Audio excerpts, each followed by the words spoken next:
Hello everyone, welcome back to my channel Jai Mahakal. हमारे इतिहास में ऋषि मुनि, योगी और संत उतना ही योगदान रखते हैं जितना कि एक सुखी परिवार में बड़े बुजुर्ग। हिंदू धर्म के प्रत्येक वैदिक ग्रंथों में ऋषि मुनियों का जिक्र जरूर होता है, पर शायद ही आपको ऋषि मुनि, योगी और संतों में अंतर मालूम होगा। अगर नहीं पता तो इस वीडियो के साथ बने रहें। आसान भाषा में समझें तो वेदों में ऋषि को एक टाइटल बताया गया है और यह टाइटल उन्हीं को ही दिया जाता है जिन्हें अपने शास्त्रों के बारे में सब कुछ पता होता है और इन्हें हर चीज के पीछे की साइंस के बारे में भी पता होता है। और वहीं मुनि शब्द संस्कृत के एक शब्द मन से लिया गया है जिसका मतलब सोचना होता है।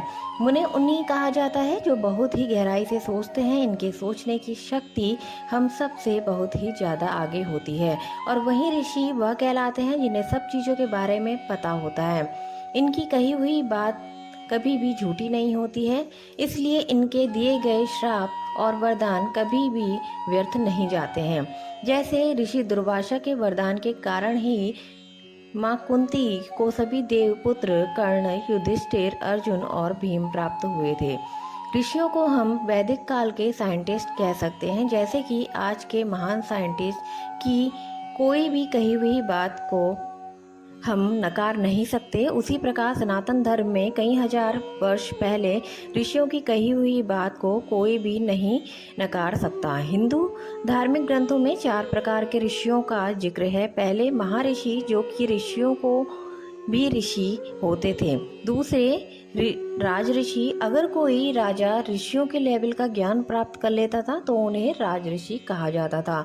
तीसरे देव ऋषि, अगर कोई देवता बहुत ही ज़्यादा ज्ञान अर्जित कर लेता था तो उन्हें देव ऋषि कहा जाता था, जैसे नारद मुनि जो कि एक देव ऋषि हैं।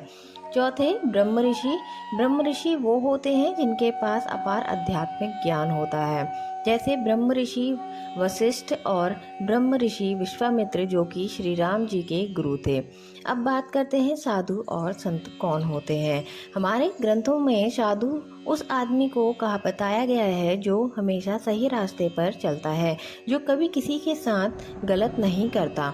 और संत वही कहलाते हैं जिन्होंने कड़ी तपस्या से ज्ञान हासिल किया हो, जिनसे वह समाज का कल्याण कर सके। सीधे शब्दों में संत वो लोग होते हैं जो समाज को सही राह दिखाते हैं।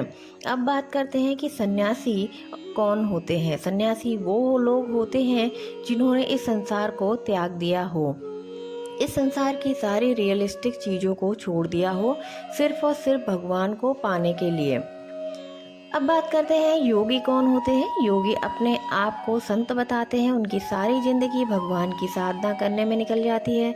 तो दोस्तों, यह था हमारा छोटा सा एक वीडियो। हमने कोशिश की है कि आपको थोड़े समय में ज़्यादा से ज़्यादा ज्ञान दे पाएँ। अगर आपके हिसाब से हम इस काम में सफल हुए हैं, हमारा प्रयास सफल हुआ है, तो हमारे इस वीडियो को लाइक, शेयर करें, कमेंट करें और सब्सक्राइब जरूर करें। जय Mahakal. Thank you for watching.